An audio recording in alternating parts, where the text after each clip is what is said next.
മനോഹരമായിട്ട് അതിന്റെ ഒറിജിനൽ ഏറ്റവും അത്യാകർഷകമായി പ്രദർശിപ്പിക്കാവുന്ന വിധം അത് ശേഖരിച്ചു വെക്കുന്നുണ്ട്. അപ്പൊ എഴുത്ത് പല രൂപത്തിലാണ്. അല്ലാഹു തആല എഴുതി വെക്കുന്നു എന്ന് പറഞ്ഞാൽ അത് പേനയും കടലാസും ഉപയോഗിച്ചിട്ടാണ് എന്ന് നമ്മൾ ധരിച്ചു പോകരുത്. അതെങ്ങനെയാണെന്ന് അല്ലാഹു തആലക്ക് മാത്രമേ അറിയുള്ളൂ. ഏതായിരുന്നാലും അത് വളരെ സൂക്ഷ്മമായിട്ട് എഴുതി വെക്കുന്നുണ്ട് എന്നുള്ള കാര്യം അല്ലാഹു തആല തീർച്ചയായിട്ട് പറയുന്നുണ്ട്. അതുകൊണ്ട് ശ്രദ്ധിക്കണം, ഏത് അമലുകൾ ചെയ്യുമ്പോഴും അതിന് റെക്കോർഡുണ്ടാകും. നിങ്ങൾ വിചാരിക്കണ്ട ഇതാരും അറിയാൻ പോകുന്നില്ല എന്ന്. ഇത് വിസ്മരിക്കപ്പെട്ടു പോകുമെന്ന് മനസ്സിലാക്കണ്ട. എല്ലാം അല്ലാഹു തആലയുടെ റെക്കോർഡിൽ ഉണ്ടാകും. അത് നാളെ അല്ലാഹു തആല വിചാരണ നാളിൽ കൊണ്ടുവരും. മനുഷ്യൻ എന്തൊക്കെയാണോ കൊണ്ടുവന്നത് അതൊത്രയും നാം എഴുതി വെക്കുക തന്നെ ചെയ്യും. ആസാറഹും, അതിന്റെ അസറുകളെയും എഴുതി വെക്കും.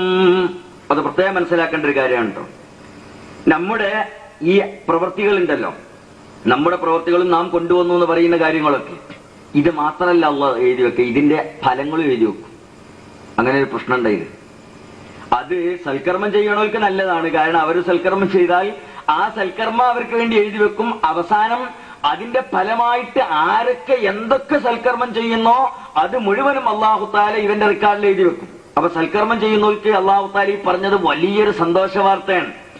നിങ്ങളൊരു പുണ്യകർമ്മം ചെയ്താൽ ആ പുണ്യകർമ്മത്തെ അനുകരിച്ചുകൊണ്ട് ഖിയാമത്ത് നാൾ വരെ ആരൊക്കെ ആ പുണ്യകർമ്മം ചെയ്യുന്നുവോ അതൊക്കെ ഇതിന്റെ അനന്തരഫലങ്ങളാണ്. ആ ഫലങ്ങളുടെ മുഴുവനും പ്രതിഫലം നിങ്ങളുടെ റെക്കോർഡിൽ അല്ലാഹു തആല എഴുതി വെക്കുന്ന പറഞ്ഞാൽ അത് വലിയ സന്തോഷ വാർത്തയല്ലേ? അപ്പൊ നാം ഒരു അമല് ചെയ്താൽ നമ്മുടെ അമല് മാത്രമല്ല നമുക്ക് കിട്ടുക, അത് അനുകരിക്കുന്ന ആ സൽക്കർമ്മം അനുകരിക്കുന്ന ആളുകളുടെ മുഴുവൻ അമല് കിട്ടും. നാം ഒരു ഇൽമു പഠിപ്പിച്ചു കൊടുത്താൽ ആ പഠിപ്പിച്ചു കൊടുത്തു എന്നുള്ളതല്ല, അതിനെ അനുകരിച്ചുകൊണ്ട് ആരൊക്കെ പിന്തുടർന്ന് ഏത് കാലം വരെ പഠിച്ചോ അതിന്റെ മുഴുവനും പ്രതിഫലം നമുക്ക് കിട്ടും. നാം ഒരു സ്ഥാപനം ഉണ്ടാക്കിയാൽ, ഒരു കോളേജ് ഉണ്ടാക്കിയ പ്രതിഫലമല്ല നമുക്ക് കിട്ടാൻ പോകുന്നത്. ഇത് നിലനിൽക്കുന്ന കാലത്തോളം ഇവിടെ നിന്ന് ആര് ഇൽമു പഠിച്ചാലും അതിന്റെ പ്രതിഫലം ആദ്യമായിട്ട് ആരാണോ ഇതിനു വേണ്ടി അധ്വാനിച്ചത്, ആരാണോ ഇതിനു വേണ്ടി പ്രവർത്തിച്ചത്, ആരാണോ ഇത് സ്ഥാപിച്ചത്, ആരാണോ ഇത് സംവിധാനിച്ചത്, ആരാണോ നല്ല നിയ്യത്തോടെ നടത്തിക്കൊണ്ടുപോയത്, അവർക്ക് കാലാകാലങ്ങളിൽ ഇത് നിലനിൽക്കുന്ന കാലത്തോളം, അതിൽ ഇൽമു നടക്കുന്ന കാലത്തോളം അതിന്റെ കൂലി കിട്ടിക്കൊണ്ടിരിക്കും. കാരണം അതൊക്കെ ഇവരുടെ റെക്കോർഡിൽ അല്ലാഹു തആല എഴുതി വെക്കും. വനക്തുബു മാ ഖദ്ദമൂ വആസാറഹു, അവർ കൊണ്ടുവന്നതും അതിന്റെ ഫലങ്ങളും അല്ലാഹു തആല ഇവരുടെ റെക്കോർഡിൽ എഴുതി വെക്കുക തന്നെ ചെയ്യുന്ന അല്ലാഹു തആല പറഞ്ഞിട്ടുണ്ട്. പക്ഷെ ഈ ആയത്ത് ഏറ്റവും വലിയ ഭീഷണി തെറ്റ് ചെയ്യുന്നവർക്കാണ്. കാരണം എന്തുകൊണ്ട്? അതും അങ്ങനെ തന്നെയാണ്. ഒരാൾ തെറ്റ് ചെയ്താൽ, ആരും അറിയാതെ സ്വകാര്യമായിട്ട് തെറ്റ് ചെയ്താൽ, അല്ലാഹു തആല അവനോട് ആത്മാർത്ഥമായിട്ടും തൗബ ചെയ്താൽ അല്ലാഹു തആല പുറത്തു കൊടുത്ത് ചിലപ്പോൾ രക്ഷപ്പെടാൻ പറ്റും. പക്ഷെ ഒരു തെറ്റ് പരസ്യമായിട്ട് ചെയ്താൽ, അല്ലെങ്കിൽ ഒരു തെറ്റിന് ലോകത്ത് അവൻ മാതൃകയായി കഴിഞ്ഞാൽ ഇവൻ തൗബ ചെയ്താൽ രക്ഷപ്പെടാൻ പോണില്ല. എന്താ കാരണം? ഇവൻ തൗബ ചെയ്തുകൊണ്ട് ചിലപ്പോൾ അവന്റെ കുറ്റം പൊറുക്കും. പക്ഷെ ഇതിന്റെ അനന്തരഫലമായിട്ട് ഈ തെറ്റിനെ അനുകരിക്കുന്നവർ, ഇവൻ കാരണമായിട്ട് ആ തെറ്റ് ചെയ്ത ആളുകളുടെ മുഴുവൻ കുറ്റം ഇവന്റെ അടുത്ത് വരൂലേ? അത് അവന്റെ റെക്കോർഡിൽ ഉണ്ടാവില്ലേ? അവന് രക്ഷപ്പെടാൻ കഴിയോ? അപ്പൊ അതുകൊണ്ട് വളരെ സൂക്ഷിക്കണം. പരസ്യമായിട്ട് തെറ്റ് ചെയ്യരുത്. സ്വകാര്യമായിട്ട് തെറ്റ് ചെയ്യണം എന്നല്ല പറഞ്ഞത്, പക്ഷേ പരസ്യമായിട്ട് ചെയ്യുന്നതിന് വലിയ ആപത്താണ്. സ്വകാര്യമായിട്ട് നമ്മൾ ചെയ്താൽ, അങ്ങനെ ആരെങ്കിലും ചെയ്തിട്ടുണ്ടെങ്കിൽ ആത്മാർത്ഥമായിട്ട് നിഷ്കളങ്കമായി ഒരു നിമിഷത്തിൽ അല്ലാഹുവിലേക്ക് ഖേദിച്ചു മടങ്ങി, മേലാൽ ഞാൻ ആ തെറ്റിലേക്ക് മടങ്ങൂല എന്ന് അസ്മ ചെയ്ത് ഉറപ്പിച്ച് ഖേദിച്ചു മടങ്ങിയാൽ അല്ലാഹു തആല പൊറുക്കും. പക്ഷെ പരസ്യമായിട്ട് തെറ്റ് ചെയ്താലോ ഇതിനെ തുടർന്നു വരുന്ന ആളുകളുടെ മുഴുവനും കുറ്റം ഇവൻ പേരേണ്ടി വരില്ലേ? അപ്പൊ ഒരിക്കലും നാം തെറ്റിന് മാതൃകയായി കൂടാ. ദീനിനെ പരസ്യമായിട്ട് നിന്ദിക്കുന്ന രൂപത്തിൽ നാം തെറ്റുകൾ ചെയ്തുകൂടാ. ഒരിക്കലും ജനങ്ങളുടെ ഇടയിൽ നിന്ന് തെറ്റാണെന്ന് തോന്നുന്ന ഒരു കാര്യവും ചെയ്തു പോകരുത്. കാരണം മറ്റുള്ളവരെ മാതൃകയാക്കും. വളരെ പ്രത്യേകിച്ച് കുട്ടികളുടെ ഇടയിലൊന്നും, കുട്ടികൾ ശ്രദ്ധിക്കുന്ന രൂപത്തിലൊന്നും നമ്മൾ തെറ്റുകൾ ചെയ്തു പോകരുത്. എന്തായിരിക്കും എന്റെ അതാപ്? നിങ്ങൾ ആലോചിച്ച് നോക്ക്. എത്ര ആളുകളുണ്ട് മയക്കുമരുന്ന് പ്രചരിപ്പിക്കുന്നവർ, കുട്ടികൾക്ക് മയക്കുമരുന്ന് വീട് കൊടുത്താണ്ട് വലിപ്പിക്കുന്നവർ. അവർ മനസ്സിലാക്കുന്നുണ്ട് ഒരു കാലത്ത് ചിലപ്പോൾ അവർ ഖേദിച്ച് പഠിച്ചോനെ ഞങ്ങൾ തെറ്റായി ചെയ്ത് തെറ്റായി അവർക്ക് ഖേദം തോന്നിയെന്ന് വരും. പക്ഷേ രക്ഷപ്പെടാൻ കഴിയോ? ഇതിനെ അനുകരിച്ചിട്ട് എത്രയോ ആളുകളുടെ ചെറുപ്പക്കാരിൽ ഇത് പ്രചരിച്ചു പോയിട്ടുണ്ടാവില്ലേ? നഊദു ബില്ലാഹ്, അല്ലാഹു തആല കാത്തിരക്ഷിക്കുമാറാവട്ടെ. അപ്പൊ വളരെ ശ്രദ്ധിക്കണം. ഈ ആയത്ത് അല്ലാഹു തആല തെറ്റുകാർക്ക് വലിയ മുന്നറിയിപ്പ് നൽകുന്നുണ്ട്. അതുപോലെ തന്നെ സൽക്കർമ്മം ചെയ്യുന്ന ആളുകൾക്ക് അല്ലാഹു തആല വലിയ സന്തോഷവും ഈ ആയത്തിലൂടെ നൽകുന്നുണ്ട്. വനക്തുബു മാ ഖദ്ദമൂ വആസാറഹും, അവർ കൊണ്ടുവരുന്ന എല്ലാ കാര്യങ്ങളെയും നാം എഴുതി വെക്കും, അതിന്റെ അനന്തര ഫലങ്ങളെയും എഴുതി വെക്കും. അനന്തരഫലം എന്ന് പറഞ്ഞാൽ രണ്ട് രൂപത്തിലുണ്ട്. ഒന്ന് ഞാനീ പറഞ്ഞത് തന്നെ, അതായത് അതിനെ അനുകരിച്ചിട്ട് അതിനെ പിന്തുടർന്നിട്ട് ആരൊക്കെ ചെയ്യുന്നോ അതൊക്കെ ഇതിന്റെ അനന്തരഫലാണ്. മറ്റൊരർത്ഥത്തിൽ ആധാറുകൾക്ക് വേറെ അർത്ഥമുണ്ട്.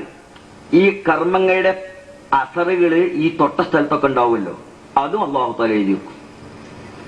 അതും സന്തോഷ വാർത്തയാണ് സൽക്കർമ്മം ചെയ്യുന്ന ആളുകൾക്ക്. കാരണം നാം ഒരു സ്ഥലത്ത് നിസ്കരിച്ചാൽ ആ നിസ്കരിച്ച സ്ഥലം, സുജൂദിന്റെ സമയത്ത് കൈവച്ച സ്ഥലം, നെറ്റിത്തടം വെച്ച സ്ഥലം, അതൊക്കെ റെക്കോർഡിലുണ്ടാവും.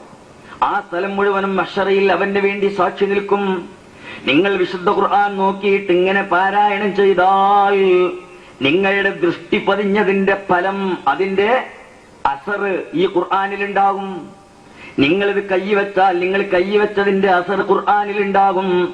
നിങ്ങൾ റമദാൻ ശരീഫിൽ ഖുർആൻ ഓതാൻ വേണ്ടി മുസാഫ് കയ്യിലെടുത്ത് പിടിച്ചു കഴിഞ്ഞാൽ നിങ്ങളുടെ കയ്യാ മുസാഫിൽ വെച്ചാൽ ആ കൈ വെച്ചതിന്റെ അസർ മുസാഫിൽ ഉണ്ടാകും. നാളെ മഹ്ശറയിൽ വരുമ്പോൾ ഈ ഖുർആൻ നിങ്ങൾക്ക് വേണ്ടി അനുകൂലമായി സാക്ഷി നിൽക്കും അല്ലാഹുവിന്റെ മുന്നിൽ. അപ്പൊ എവിടെയൊക്കെ നിങ്ങൾ നമസ്കരിക്കുന്നുവോ ആ സ്ഥലങ്ങൾ മുഴുവനും നിങ്ങൾക്ക് സാക്ഷിയാണ്. ഏതൊക്കെ നിസ്കാരപ്പായിൽ നിങ്ങൾ സുജൂദ് ചെയ്യുന്നോ ആ നിസ്കാരപ്പായകൾ മുഴുവനും നിങ്ങൾക്ക് സാക്ഷിയാണ്. എവിടെയൊക്കെ നിങ്ങൾ ഇബാദത്തിന് വേണ്ടി നടന്നു പോകുന്നുവോ ആ കാലടിപ്പാടുകൾ മുഴുവനും നിങ്ങൾക്ക് സാക്ഷിയാണ്. അതുകൊണ്ടാണ് അഷ്റഫുൽ ഖൽഖ് സല്ലല്ലാഹു അലൈഹി വസല്ലമ തങ്ങളുടെ സഹാബികളിൽ പ്രമുഖ ഗോത്രമായിരുന്നു ബനൂ സലമ ഗോത്രക്കാർ. അവര് മദീനയിൽ താമസിച്ചിരുന്നത് മദീന പള്ളിയിൽ നിന്ന് കുറച്ച് ദൂരെ മദീനയുടെ പ്രാന്ത പ്രദേശത്തായിരുന്നു. ഒരു സമയത്ത് ദൂരെ നിന്നവർക്ക് ജമാഅത്തിന് വരണമായിരുന്നു. പള്ളിയുടെ സമീപത്തുള്ള ഒരു കുറഞ്ഞ സ്ഥലം ഒഴിവ് കിട്ടിയപ്പോൾ ആ സ്ഥലം വിൽപ്പനക്ക് വെച്ചപ്പോൾ ബനൂ സലമ ഗോത്രക്കാർ ആഗ്രഹിച്ചു, നമ്മുടെ വീട് ദൂരെയുള്ള സ്ഥലത്തുള്ള വീട് ഉപേക്ഷിച്ചിട്ട് മദീനയുടെ പള്ളിയുടെ അരികിലേക്ക് താമസം മാറ്റാൻ. അതാർക്കും ആഗ്രഹം ഉണ്ടാവല്ലോ, പള്ളിയുടെ അടുത്ത സ്ഥലം കിട്ടിയാൽ നമുക്ക് താല്പര്യമല്ലേ, എപ്പോഴും പള്ളിയിൽ പോകാൻ നിസ്കരിക്കാൻ സൗകര്യമാണല്ലോ. അങ്ങനെ ബനൂ സലമക്കാര് ഇത് അന്വേഷിച്ചു, ഈ സ്ഥലം എന്തിനാ അവരുടെ താമസം പള്ളിന്റെ അടുത്തേക്ക് മാറ്റാൻ വേണ്ടി. ഈ വിവരം നബി സല്ലല്ലാഹു അലൈഹി വസല്ലമ തങ്ങൾ അറിഞ്ഞു. അവരിൽപ്പെട്ട പ്രമുഖനായ ഒരു വ്യക്തി ജമാഅത്തിന് നിസ്കരിക്കാൻ വന്നപ്പോ അള്ളാഹുവിന്റെ റസൂല് വിളിച്ചു. എന്നിട്ട് ചോദിച്ചു, നിങ്ങളിങ്ങനെ പള്ളിന്റെ അടുത്തേക്ക് താമസം മാറ്റണം എന്ന അഭിപ്രായം ഉണ്ടോ എന്ന് ചോദിച്ചു. അവർ പറഞ്ഞു, അതേ റസൂലെ, എന്നാൽ ഞങ്ങൾക്ക് വേഗത്തിൽ ജമാഅത്തിന് വരാനോ, സൗകര്യമായിരിക്കും പള്ളിന്റെ അടുത്തായിരുന്നാൽ അത് ഉദ്ദേശിച്ചിട്ടാണെന്ന് പറഞ്ഞു.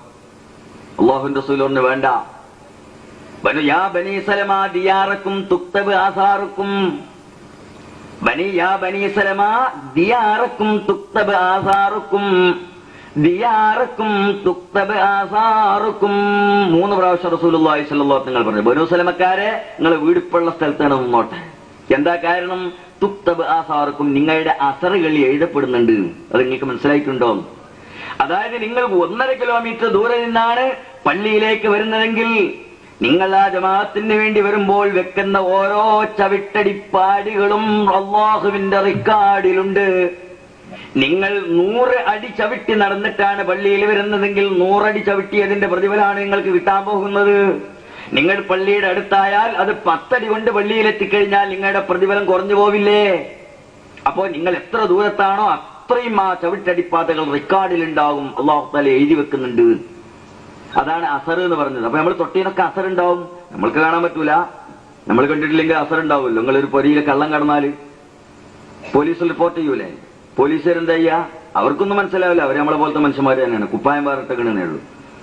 അവര് വിരലടയാള വിദഗ്ധന്മാരെ കൊണ്ടുവരും വേറെ, അവരാണ് വന്നു നോക്കുക. അവര് വന്നു കണ്ട് ലെൻസും ഒക്കെ വെച്ച് നോക്കിയാല് ഈ കള്ളം പിടിച്ച സ്ഥലത്തൊക്കെ അടയാളുണ്ടാവും, നമ്മൾക്കൊന്നും കാണുമല്ലോ.